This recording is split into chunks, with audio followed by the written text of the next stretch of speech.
Esto ya se puede hacer, está permitido utilizar NGS para ver embriones.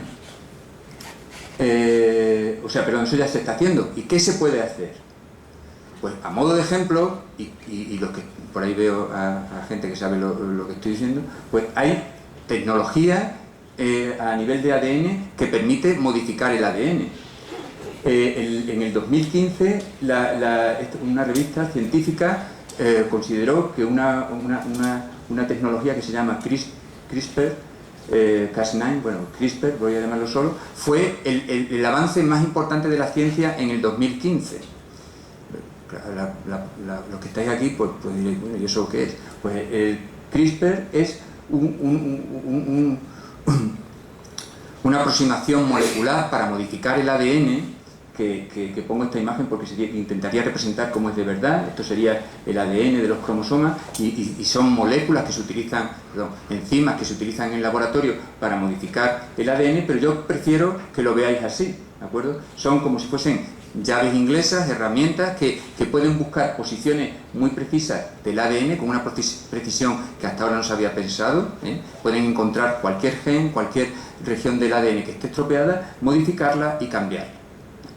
Esta tecnología de CRISPR, por ejemplo, se está utilizando ya en la práctica clínica, por ejemplo, para tratar la anemia falciforme, que es una anemia que se produce en la sangre de algunos pacientes, aunque no se está haciendo en embriones, se están obteniendo células de la médula ósea de estos pacientes que están afectados por esta anemia.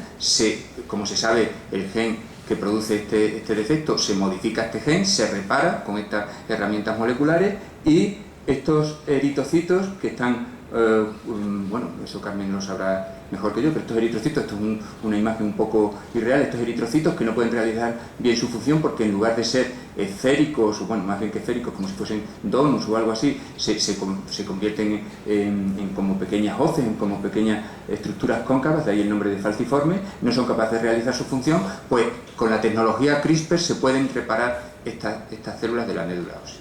Pues bien, esta tecnología, y no sé si no lo veo yo, así que me imagino que es público, pero aquí pone febrero del 2016, ¿de acuerdo? Entonces, en febrero de 2016, Reino Unido ha aprobado la modificación genética de embriones mediante la tecnología CRISPR, ¿de acuerdo? Con lo cual, empezamos ya en un terreno un poco escabroso, ¿de acuerdo? Estados Unidos, que está muy pendiente de esto, todavía tiene una moratoria por la cual no se pueden modificar genéticamente los embriones, pero si empieza Inglaterra, los demás vendrán después, ¿de acuerdo?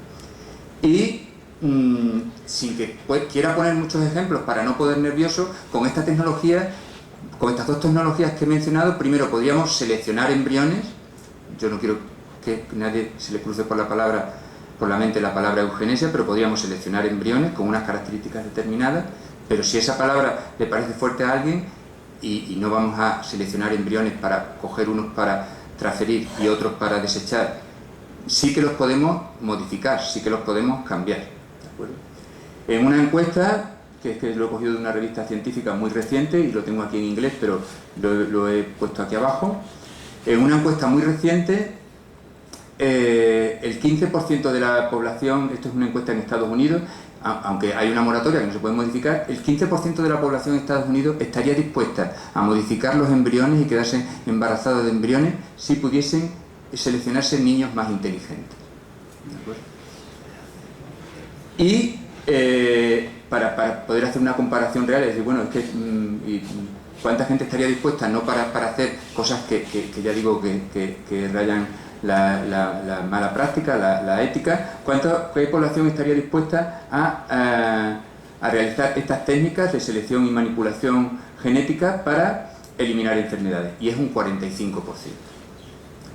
O sea, estamos ante un mundo bastante distinto. ¿Por qué? Porque, como he dicho, aunque Estados Unidos lo prohíbe, pues ya los chinos están queriendo también modificar embriones. Fíjate que hay chinos y que parece que ellos no se van a preocupar de estas cosas. Pues los chinos quieren manipular embriones con la técnica CRISPR y eso está un poco dividiendo a la comunidad científica, porque si yo no lo hago en España, yo no lo hago en Estados Unidos, pero los chinos lo hacen, pues pues sería un problema. Y además, vivimos en un mundo global, y si no te dejan hacerlo en Estados Unidos, pues te vas a México, ¿de acuerdo? Y en México, recientemente, pues, ha sido muy famoso, y lo quiero comentar, hay enfermedades que no están en el ADN del núcleo, sino que están en las mitocondrias, y esas enfermedades mitocondriales producen alteraciones importantes. Pues se ha realizado un trabajo en México en el cual, utilizando óvulos de una mujer afectada por una enfermedad mitocondrial, óvulos de una donante que no tenía esa enfermedad mitocondrial, y el semen del padre, de la pareja de la primera mujer. Por eso son 3 padres: la mujer que dona el material genético del núcleo, la mujer que dona el material genético de las mitocondrias, y el semen del padre. Nació el primer niño, por técnica de fecundación in vitro, pues digamos el primer niño probeta con 3 padres, ¿de acuerdo? He dicho que fue en México, pero los investigadores y el equipo era todo americano.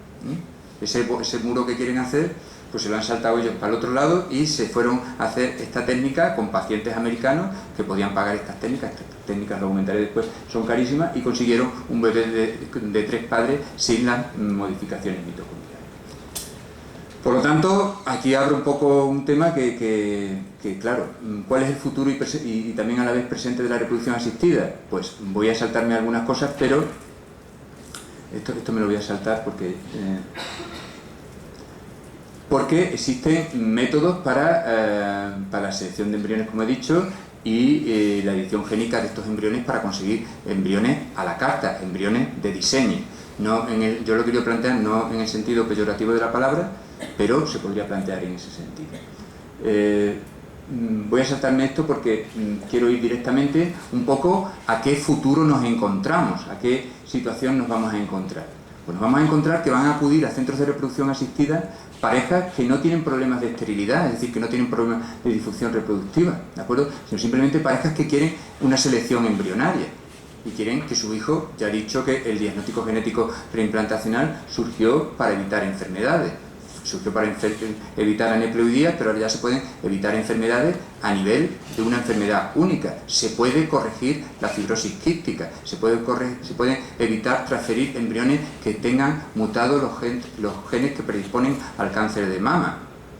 O sea, todo eso se puede hacer y está permitido hacer.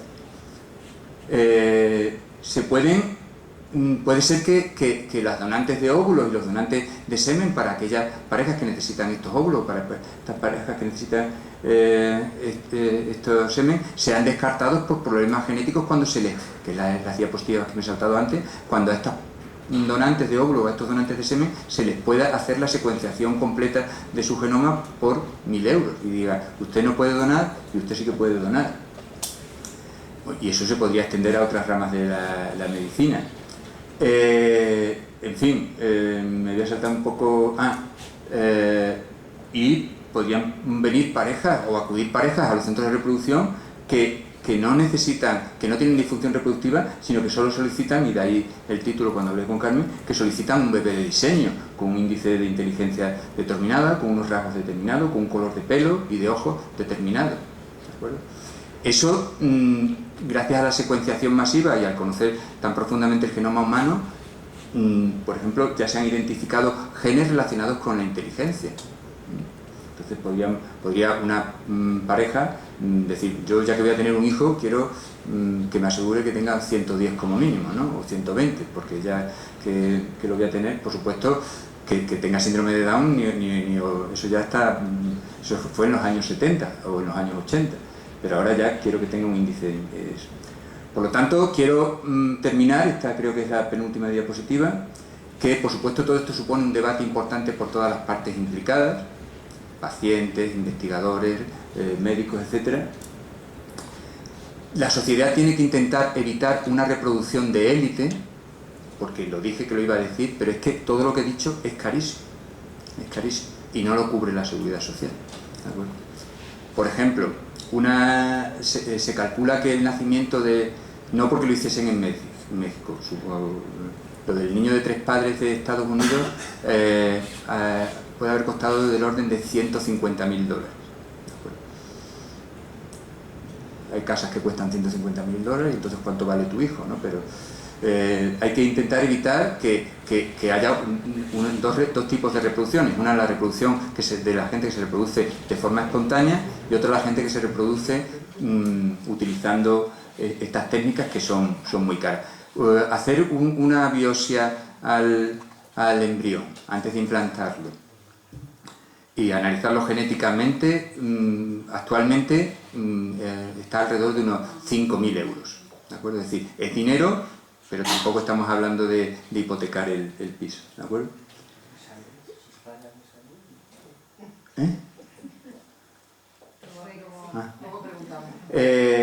Por supuesto hay que tener un exhaustivo control de los niños que nacen por estas técnicas, que es el miedo, el principal miedo que tenemos nosotros. Porque si tú al modificar genes con CRISPR o con cualquier otra técnica, estás casi 100% seguro que solo estás modificando ese pedacito, pero puede estar estropeando otras zonas y a lo mejor ese niño cuando tiene 10 años pues tiene otro problema y le has intentado evitar un problema y le has producido otro, ¿de acuerdo? Todo esto que digo, y lo he mencionado antes, conlleva que hay montones de embriones, pero montones de embriones que vamos a desechar. Si ya desechábamos embriones y había entre 100.000 y 1.000.000, es que ahora resulta que este embrión, porque es portador del cáncer de una predisposición al cáncer de mama, no lo voy a transferir. Pero es que la madre era portadora de ese gen y tiene 50 años y está fenomenal, ¿de acuerdo? O otros montones de alteraciones. Me acuerdo cuando Eduardo habló de la fibromialgia la semana pasada. Te preguntó mucha gente y a mí me hubiese gustado preguntarte qué base genética, porque yo estaba pensando, esto tiene la fibromialgia. Si tiene una base genética, se puede analizar con NGS y podríamos decidir transferir embriones que no padezcan esta enfermedad. Pero claro, la gente que padece esta enfermedad están con nosotros y han contribuido mucho a la sociedad. Entonces, ese es un problema, ¿de acuerdo? Pero sí que quiero terminar con la última frase, que yo sí que lo veo, teniendo en cuenta todos estos condicionamientos, sí que lo veo como una oportunidad para la sociedad o para la humanidad. Quizás haya sido un poco exagerado para la humanidad. ¿Por qué digo esto? Porque lo he mencionado antes, pero cuando Robert Edwards en 1978, Robert Edwards y Patrick Steptoe, consiguieron el primer niño probeta, todo el mundo hablaba un poco con los miedos que yo estoy planteando aquí de la edición génica y de la selección de embriones. De hecho, nunca no. Le costó muchísimo darle el premio Nobel porque había lobby en contra de la fecundación in vitro, sobre todo religioso. Y Patrick Steptoe se murió sin que le diesen el Nobel, porque no sé si sabéis que solo se puede dar el Nobel a personas vivas. Y Robert Edwards consiguió finalmente el premio Nobel en el 2010, después de muchísima insistencia por muchísimas comunidades científicas, entre las cuales participamos nosotros, para que estaba ya fatal, se iba a morir, y se hizo un esfuerzo, una presión sobre la Academia Sueca para que le diesen el Nobel y que fuese un Nobel de Medicina a una persona que ha sido responsable, como os he dicho antes, del nacimiento de más de 8 millones y los que irán sumando, ¿de acuerdo? De hecho, por lo tanto, yo me planteo que tenemos un mundo valiente, un mundo distinto en el futuro, y creo que debemos asumir esto con prudencia, pero también con valentía, de una hipotética sociedad, como ha dicho Carmen, a lo mejor sin enfermedades y sin problemas serios que ahora tenemos que acarrear, y además una sociedad que, como he dicho antes, también por la demografía puede ser totalmente distinta. Y esto es una portada de la revista Time, que me la pasa Rafael toda la semana, en la cual, no sé si lo veis desde ahí y no lo he traducido, pero que si se sigue con la expectativa de vida actual, aunque ahora hay trabajos también que dice que tenemos un tope, los niños que nosotros estamos haciendo ahora por reproducción asistida se calcula que pueden llegar a vivir 140 años, ¿de acuerdo? O sea que si encima que la población se está envejeciendo, no nos vamos a morir, o no se van a morir los que nazcan ahora hasta los 140 años, pues desde luego tenemos un reto social y un reto ante el futuro bastante distinto. Esta estimación está hecha como la ley de Moore, que está para fallar, porque si sigue la tendencia en el aumento de expectativa de vida, pues para para los niños que están naciendo ahora nacerán 140. Posiblemente el punto de rotura, igual que fue la secuenciación masiva para la ley de Moore, posiblemente el punto de rotura sea que hay otros trabajos científicos que dicen que como mucho nosotros podemos vivir alrededor de 125 años, ¿de acuerdo? Pero sean 125 o sean 140 me parece una barbaridad. Espero que haya suscitado algún tema que os resulte curioso y simplemente eso, si alguno tiene algo me lo pregunta ahora o me escribe un correo. Muchas gracias.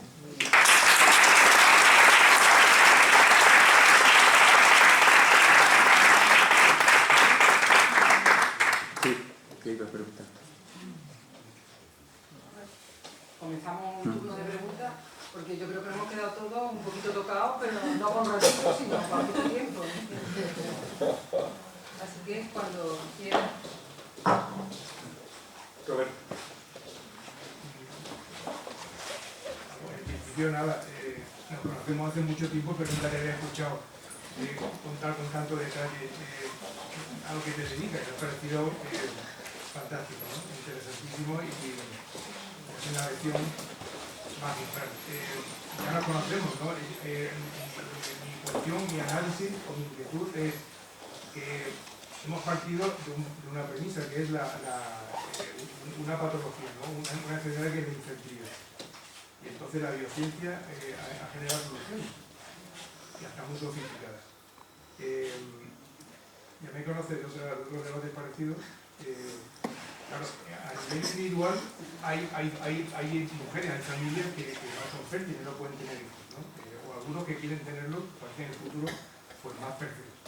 La cuestión es que en el mundo el número de hectáreas, el número de metros cuadrados no crece y la población está aumentando una barbaridad. Entonces, claro, el conflicto a mí me genera cuando escucho todo esto es hay una actitud muy egoísta del primer mundo. O sea, queremos tener niños cuando hay dificultades y nos olvidamos que sobran niños en otra parte y sobre todo nos olvidamos que el mundo no va a crecer de tamaño, por lo tanto todo esto va a complicar mucho más ambientalmente. La luna está más grande esta noche, ¿no? Que va a complicarlo, o sea, que partimos, nos olvidamos es una visión como muy reducida, muy egoísta, y nos olvidamos que sí, hombre, compartimos una gran finca, pero que no va a crecer de tamaño. Sí, hombre, el tema que planteas pues, se escapa a lo que yo he hablado, ¿no? Pero lo puedo comentar. El derecho, como también te conozco, y no sé si lo puedo decir en público, no tienes hijos, pero el derecho el derecho a tener hijos, yo que vivo día a día los problemas de fertilidad, o sea, a mí me entran ganas como a ti de decirle a parejas con disfunción reproductiva, porque yo quiero poner una cosa en contexto, ¿de acuerdo? Esto ocurre, puede ocurrir, y está ocurriendo sobre todo en Estados Unidos y en algunos sitios, pero lo que nosotros tenemos en la clínica son mujeres que quieren quedarse embarazadas y no pueden, ¿eh? Por ahora nadie ha venido a pedirme un niño de diseño, ¿de acuerdo? Eso quiero que quede claro. Entonces, yo a veces estoy tentado de decirle a la pareja que no pueden, que lo intentan, que se tiene que hacer una biopsia de testículo, que tienen que gastar tal, digo, pero déjalo ya.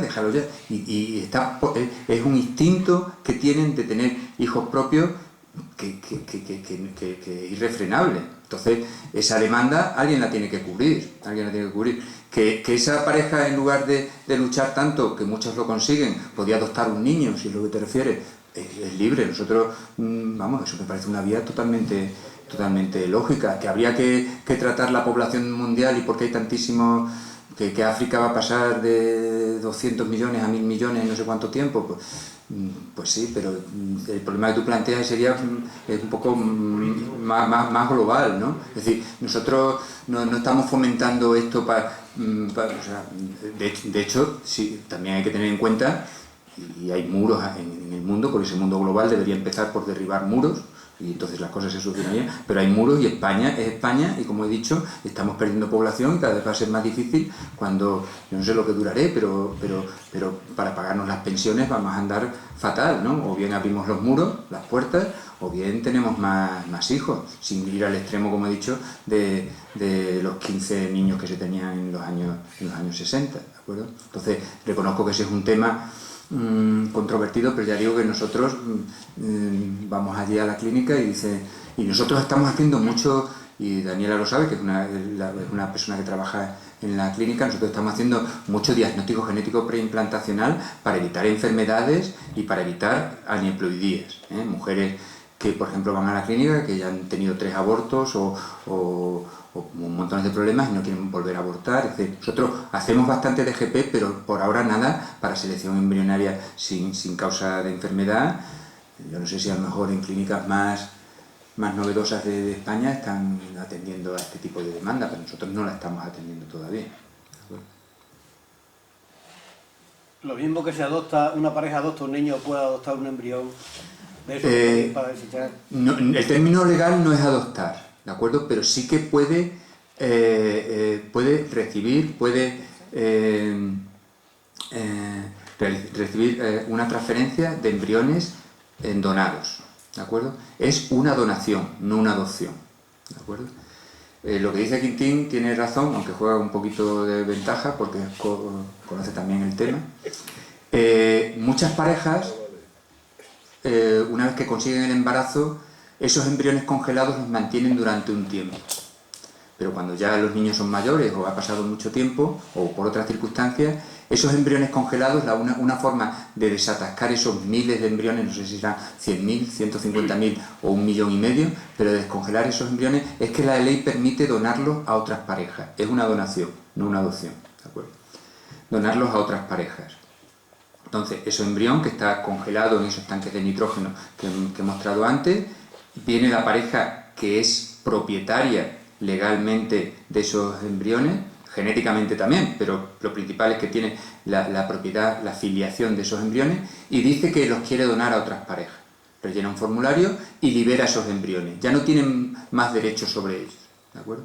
Entonces, cuando una pareja, como lo que ha dicho Roberto, pues tiene problemas y tal, en lugar de generar nuevos embriones y tal, podría adoptarlo. Tenemos demanda de mujeres que quieren adoptar embriones, ¿de acuerdo?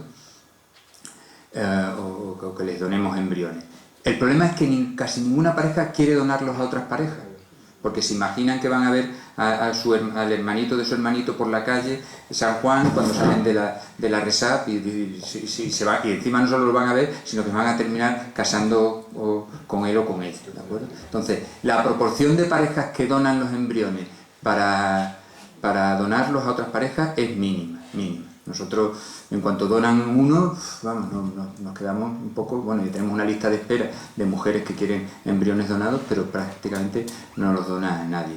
Muchas parejas, independientemente de su condición moral, religiosa, etcétera, muchas parejas lo que quieren es que se destruyan los embriones. Pero en los centros no estamos destruyendo los embriones. Podríamos hacerlo. Pero ante la posibilidad de que algún día el panorama cambie y se puedan donar o se puedan utilizar para investigación, pues no los donamos. La pareja se desentiende, va a la clínica y dice, yo ya no quiero más mis embriones. ¿Cómo dice eso? Sí, ya no quiero más mis embriones. Los quiero destruir. Y se va, ¿de acuerdo? Pero yo todavía no he ido nunca a un tanque de nitrógeno y la forma de destruirlo nosotros seríamos simplemente descongelarlo y que se estropeasen a temperatura ambiente, ¿de acuerdo? ¿Y firman? Las parejas firman, cuando congelan los embriones, firman muchos papeles, pero uno muy importante es el destino que le van a dar a esos embriones. Y siempre firman, o un 99,9% de las veces firman, que los quieren para ellos. Digo 99,9% porque hemos tenido casos raros que hay para todo, ¿no? Entonces firman en la cruz, digamos, donde dicen que los quieren para uso propio. ¿Por qué? Porque cuando han hecho la transferencia y han congelado esos embriones no se sabe si se van a quedar embarazadas o no, y si no se quedan embarazadas quieren utilizarlos para ellas mismas, ¿de acuerdo? Y después, aunque se queden embarazadas, pues hasta que los niños tienen X años, eso es muy variable, hay gente que nos viene cuando los niños tienen 5 años o el niño tiene 7 años y tal, y ya no quieren saber más de los embriones congelados, pero en principio todas las parejas firman diciendo que los quieren para ellos. Cuando pasa, como os decía, un tiempo, que es variable, pero alrededor de una media casi de 10 años, van a la clínica y dicen que los quieren destruir. ¿De acuerdo? Y también lo firman. Entonces, la ley defiende siempre a la pareja, no al embrión. Es una de las pocas situaciones en que el embrión, como no lo considera, como os estáis dando cuenta, un individuo, defiende a la pareja y no al embrión, porque el embrión se puede destruir. Entonces, la pareja tiene el derecho siempre de cambiar el consentimiento, se llama cambiar el consentimiento en cualquier momento. Es decir, excepto si ya los hemos destruido. Es decir, yo los quiero para mí, pues va a la clínica y dice, pues ahora los quiero donar a otras parejas, y va a la clínica, ¿los habéis donado ya? No, pues ahora los quiero otra vez para mí. O sea, tiene siempre el derecho de decidir qué va a hacer con esos embriones. Incluso hay algunas que han vuelto después de decir que los querían destruir, nos han preguntado si lo hemos destruido, le hemos dicho que no, y han cambiado el consentimiento.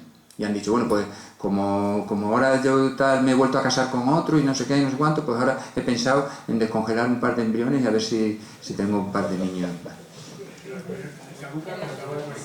Y seleccionar ahora, que no debe ser muy complicado, como es el cromosoma, por el sexo. El sexo se puede seleccionar en los embriones desde principios de los años 90, pero en España no está permitido, por ley. Truco, Carmen. Mujer de 42 años que dice que lo que ella tiene miedo es a quedarse de un síndrome de Down, de una trisomía 21. Como nosotros no analizamos, como habéis visto por el esquema, no analizamos solamente el cromosoma 21, sino que analizamos todos los cromosomas, sabemos si el embrión es niño o niña, ¿de acuerdo? Hay centros como nosotros que le da el informe a la paciente sin el sexo, pero nosotros lo sabemos. Entonces, la presión que tienes a veces para... Eso se puede elegir. En España no está permitido, pero en otros países está permitido. En Estados Unidos está permitido. Ponen unos requerimientos, que es haber tenido uno del sexo contrario previamente y tal, pero está permitido. Y en Bélgica, por ejemplo, está permitido también, que yo recuerde. Eso es un problema, que ahora creo que alguien había preguntado algo más por ahí. Eso es un problema porque voy a introducir la palabra turismo reproductivo, porque la legislación no es igual en todos los países. Lo acabo de explicar con México para una técnica avanzada, pero la fecundación in vitro normal, por ejemplo, España es un destino turístico reproductivo, porque en España está permitida la donación de óvulos, en otros países no, ni en Alemania, ni en Italia, ni en bueno, ahora digo el tema de Inglaterra, está permitido la donación de óvulos, entonces una mujer de Dinamarca tampoco, una mujer danesa o alemana o italiana, coge un avión, se viene 15 días a la Costa Azul o a la Costa Verde o a la costa que sea, y que hay montones de centros en toda la periferia, en toda Cataluña, Valencia, Málaga, hay cientos de centros de reproducción asistida, y se realiza la técnica de ovodonación. Cuando ya se lleva el embarazo y tienen niños en Alemania o en Italia, pues le da la filiación suya y ya está, ¿de acuerdo? Es decir, el turismo reproductivo es muy importante porque la legislación no es la misma, no es igual en todos los países, y ese tráfico de lo que se llama turismo reproductivo, no me gusta mucho la palabra, pero es la que se utiliza, es así. No sé si iba a decir algo. Voy a mencionar un poco el tema de Inglaterra.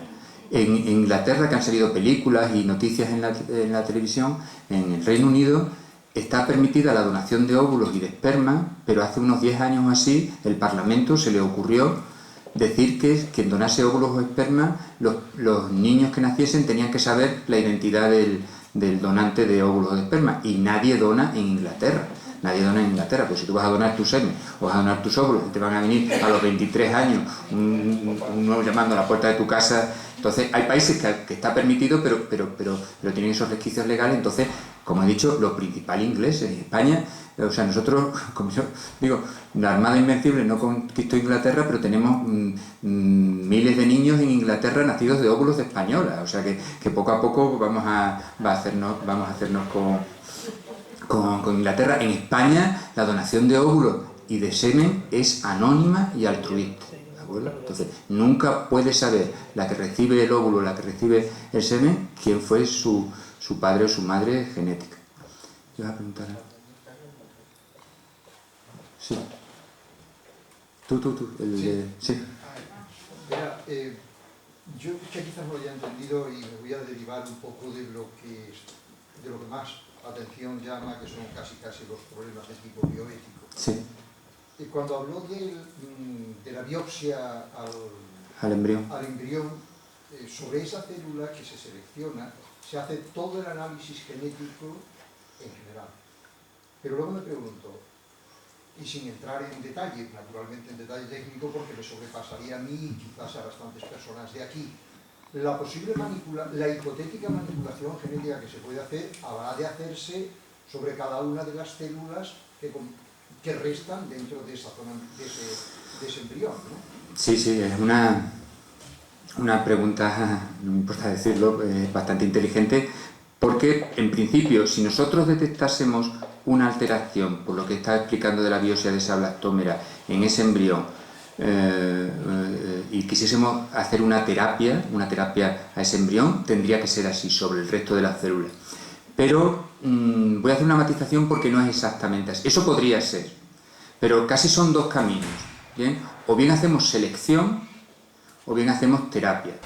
¿Qué quiero decir con terapia? Pues que si yo, por cualquier motivo, entre los cuales podrían incluirse los motivos de tipo ético o religioso y tal, yo estoy casado con una señora, o no casado, pero quiero tener un hijo con una señora, y yo sé que soy portador de una enfermedad, ¿de acuerdo?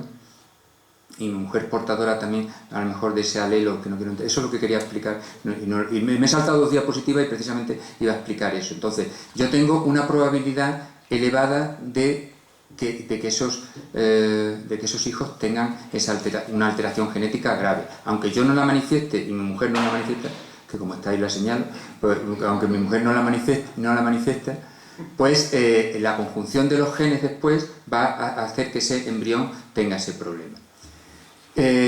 Si yo voy a tener, por ejemplo, 10 embriones y estoy seguro que algunos no los van a tener, yo puedo optar por la selección embrionaria, ¿de acuerdo? Pero si yo por otras razones, o porque sé que todos los embriones lo van a tener, que hay algunas enfermedades que sabemos que todos los embriones lo van a tener, y no quiero ir a la adopción o a la donación de óvulos, yo arreglaría esos embriones, pero no haría falta sacarles las células. O sea, la tecnología CRISPR no necesita sacarle las células. Nosotros, que me ha pedido que no explique técnicamente, pero nosotros el embrión, sin hacerle el agujerito ese con el láser y sin sacarle una célula, porque estas llaves inglesas que he puesto, que en realidad son enzimas, son moléculas, pueden entrar perfectamente en el embrión y reparar el embrión sin romper la zona pelúcida y sin hacerlo. Digamos que lo echaríamos en el medio de cultivo, en el medio donde se encuentran los embriones, y por decirlo de alguna forma, no es exactamente así, pero sería reparar embriones. O sea, por una parte tenemos selección de embriones y por otra parte tenemos reparar embriones. ¿Cuándo utilizar una cosa u otra? Pues está dentro del contexto que decimos. Es decir, claro, yo puedo tener embriones, voy a poner este ejemplo que está siendo controvertido. Yo puedo tener embriones, que lo he mencionado antes, porque yo soy portador de un cáncer de un gen que me da predisposición al cáncer, y mi mujer tiene otro gen que le da predisposición al cáncer, pero es predisposición, no es seguro que esos embriones vayan a padecer cáncer, ¿de acuerdo? Pero yo no quiero correr ese riesgo. Entonces, con la técnica CRISPR yo podría ir a esos embriones y cambiar esa mutación en el gen que provoca el cáncer. Por ejemplo, el BRCA, el BRCA1 y 2, son mutaciones que predisponen al cáncer y se pueden reparar. Es decir, si yo sé que mis embriones, muchos de mis embriones van a heredar esa mutación que les predispone al cáncer, pero no quiero eliminarlos, no quiero destruirlos, por lo que he dicho antes, porque solamente tienen ese problema. Entonces yo con esta tecnología voy y reparo ese BRCA2 y ese BRCA1. Y esos embriones, con este mecanismo, las enzimas esas van a la mutación de ese gen, cortan ese pedacito, quitan ese pedacito malo y ponen la secuencia correcta. Y ya esos embriones no son portadores de esa predisposición al cáncer. Cuando nazcan esos embriones no van a ser como el padre y la madre, van a estar cambiados. ¿De acuerdo? La otra posibilidad sería seleccionar embriones, sacándoles una celulita, que no sean portadores de esa mutación. Entonces son 2 vías paralelas. ¿De acuerdo? Tú, Virginia. Sí. Muchas gracias por la conferencia, ha sido muy interesante y yo creo que suscita muchas preguntas. Yo quería abundar, si es posible, el ejemplo que al principio ha sido quizá superficial. ¿Se podría diseñar un embrión con el material genético de ambos progenitores cuando son del mismo sexo? Es posible. Es posible. De hecho, pero es que no lo puedo explicar aquí, es demasiado complejo. Pero sí, a un óvulo se le puede quitar el material genético cuando está en vesícula germinal, no cuando está en metafase 2. Se introduce el material genético de un hombre, ese ese óvulo que le quitamos el material genético de la mujer que lo ha producido y le ponemos el del hombre, va a formar un óvulo que va a tener el material genético del hombre y podría ser fecundado con su propio esperma o con el esperma de un compañero suyo. ¿De acuerdo? Es muy difícil de explicar, pero eso técnicamente es posible. Es decir, se puede conseguir con las tecnologías actuales, bueno, se puede, teóricamente se puede conseguir, y no sé si algún laboratorio en China, vuelvo a decir, estará haciéndolo, pero el conocimiento científico para hacer eso lo tenemos, y las herramientas para hacer eso lo tenemos. Bueno, perdón, es que en animales de experimentación se ha hecho. Entonces, aunque no somos ratones, y aunque no somos ovejas, y aunque no somos eso, tampoco somos tan distintos. Entonces, pues se ha hecho. Las técnicas eso se denomina meiosis artificial, se han hecho ya en animales de experimentación. Se podrían creer. Bueno, me ha gustado mucho y la verdad es que las cosas que nos ha ido explicando un viernes que otro, me las pones todas juntas aquí, unidas lógicamente, y entonces pues me quedo muy a gusto, ¿no? Porque es lo que faltaba, ¿no? La visión del conjunto, ¿no? Yo te quiero hacer una pregunta, lo tuyo es vocacional, ¿no? Claramente, sí. Todo lo que hay alrededor tuyo es vocacional. Un problema de intendencia, ¿no? Hemos visto que necesariamente hay que transferir los días 3, que es domingo, y el día 5, que es el día de la Inmaculada. Siempre es así, ¿eh? Entonces, sí, este trabajo es un poco esclavo, ¿sí? Porque los embriones no saben qué es el día de la Inmaculada. Claro, entonces yo quería que intentaras investigar un poco más para intentar conciliar tu propia vida familiar, ¿no? A ver si consigues que se pueda transferir en 7 o 8 días, en el día 3, en el 5 y el 7, y así no te coge el domingo, el sábado, bueno, el día de la Inmaculada. Aunque sé que lo entiendo dentro de la amistad y te lo agradezco, Chemi, pero no vas desencaminado porque un grupo inglés, porque son pioneros también en esto, ya de hecho fue el primer niño probeta, la primera niña probeta fue, no sé si lo he dicho, pero todo eso de Robert White Patrick Testore fue en Inglaterra, en Londres. Pero hay laboratorios que ya han conseguido el desarrollo de embriones no humanos, pero embriones de ratón, en el laboratorio hasta el día, no sé si el día 13 o 14, ¿de acuerdo? Y conseguir embarazos transfiriéndolos ese día, ¿de acuerdo? Aún queda mucha distancia para lo que llaman los úteros artificiales, que sería seguir hasta 9 meses y no depender ya del útero de la madre, pero sería otro camino. No, espérate, ¿Noni o Emilia? Primero tranquilizar a Roberto de que creo que tenemos que dar mucho margen de crecimiento y la tecnología ha dado muchas veces esa solución a esas preocupaciones que hace casi 2 siglos existen en el mundo, ¿no? Y la verdad que siempre ha habido soluciones tecnológicas para que seamos más en la Tierra, ¿no? Santi, hace 10 años, ¿no? Iba la gente a la DSEU o iba fuera porque o no se fiaba de la tecnología que hay aquí o sea. Por eso. Hoy día, ¿en qué nivel estáis aquí en IERA de que uno pueda tener toda la confianza de que se puede tener la tecnología más puntera del mundo? Pues yo que estoy involucrado con IERA, mi contestación natural es toda, y además lo he expresado en la presentación, porque he querido, dentro del desarrollo del centro, he puesto que nosotros, por ejemplo, somos el primero, no, pero el primero de Extremadura seguro, pero somos pioneros ahora mismo en utilizar la secuenciación masiva para hacer el diagnóstico genético preimplantacional, no para bebés de diseño, como he dicho, sino para buscar enfermedades, puntuaciones, mutaciones muy concretas que producen enfermedades muy concretas. Lo he explicado antes con el ejemplo del cuadro del Bosco. Antes nosotros en el 2000 no hacíamos DGP, después empezamos a buscar aneuploidías, después empezamos a buscar microdelecciones y regiones más, translocaciones y tal con arrays de CGH, y ahora ya buscamos mutaciones puntuales para evitar problemas. Con esto quiero decir que esto es una tecnología que, si os habéis dado cuenta por las fechas de los periódicos y tal, es de todo del 14, 15, 13, 16, o sea, que estamos en la última. Yo no creo que sea un problema de no tener la última tecnología, que podría ser, creo que es un problema de mentalidad. Aquí en España, yo no voy a hablar ahora de Extremadura, pero en España la Clínica Universitaria de Navarra o muchos centros de España son pioneros en el tratamiento del cáncer a un nivel que puede tener muchas clínicas famosas de Estados Unidos, pero los famosos y los que tienen dinero siguen yéndose a tratar a la Clínica Mayo de Estados Unidos porque creen que con eso van a tener un tratamiento. Si se van a salvar, se salvan igual, y si la palman igual, pero parece que o sea, es una cuestión un poco, yo no quiero suscitar aquí una controversia, pero yo creo que es un problema no de Hiera o no de la clínica o no del otro, es un problema de Extremadura, que se ve que, o sea, que todos tenemos que contribuir a que la imagen de Extremadura sea distinta.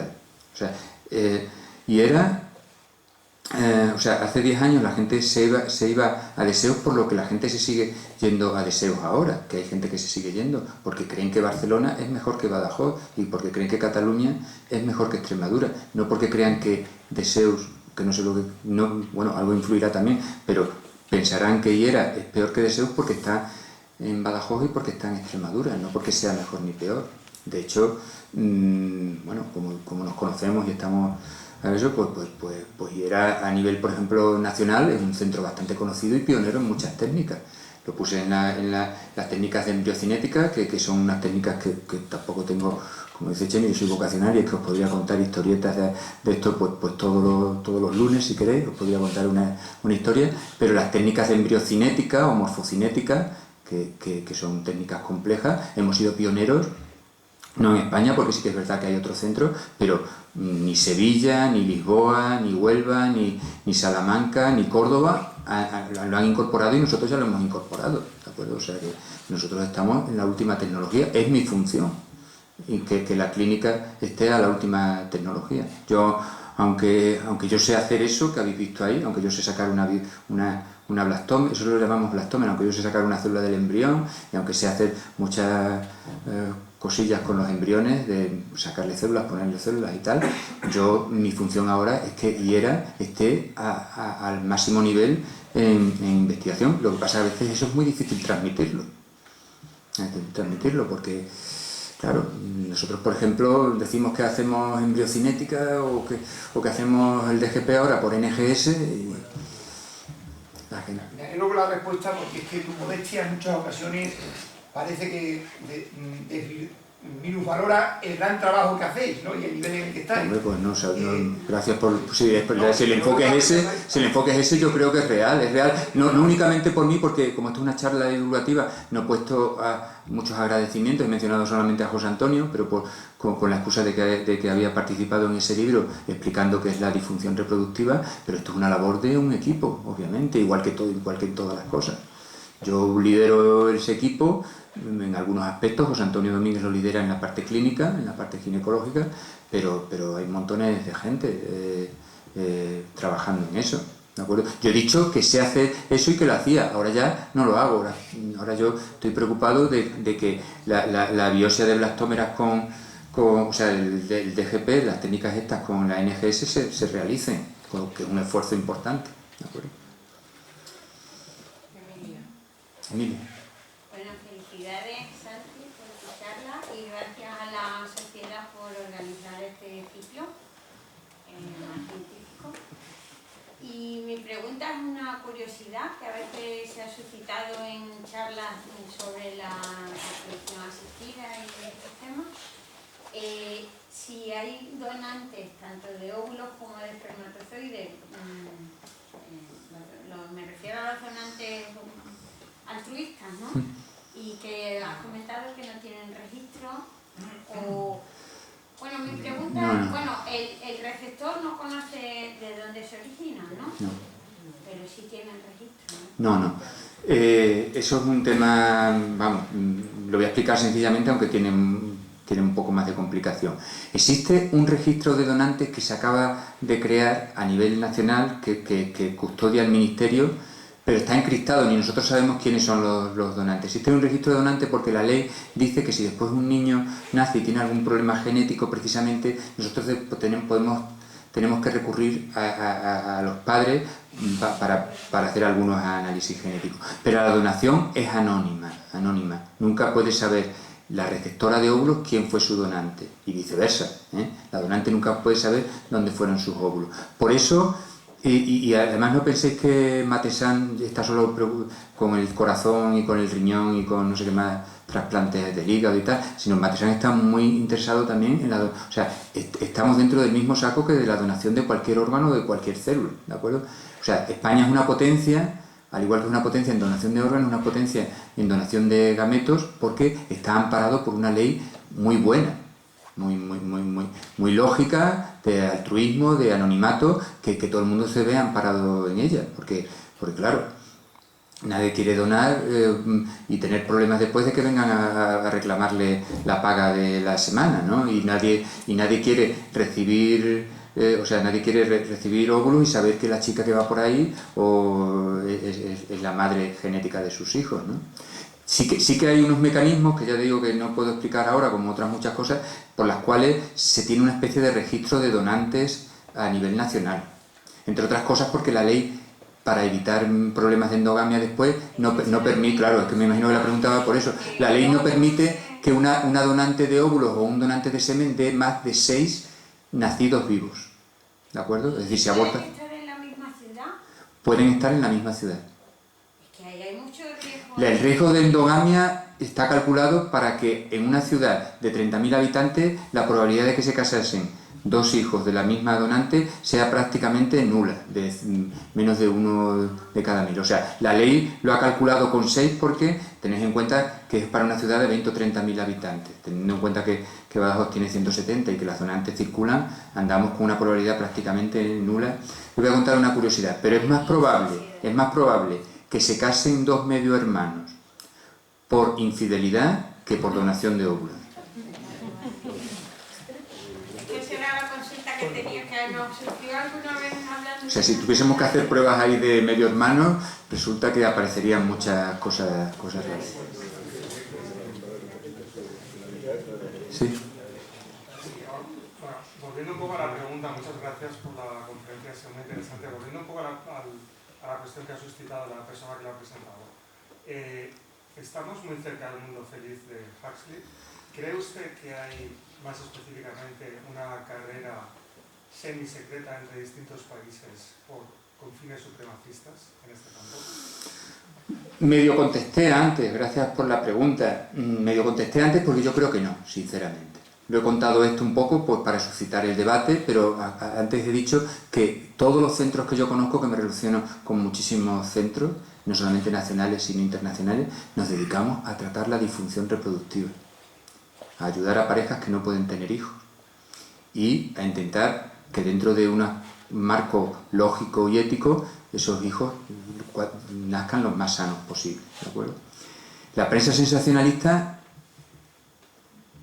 es eso, prensa sensacionalista, y aprovecha cualquier oportunidad para entrar en escena en un tema que muchas veces entre nosotros los científicos no suscita tanto debate como puede suscitar a nivel público.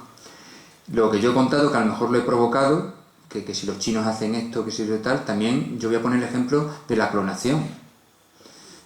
A lo mejor estoy equivocado, pero yo creo que a nivel público en general, cuando no estaba un poco esto, los niños, los bebés de diseño, los niños a la carta, la reproducción a la carta, etcétera y tal, hace aproximadamente, sí, ya debe hacer casi 10 años, ¿de acuerdo?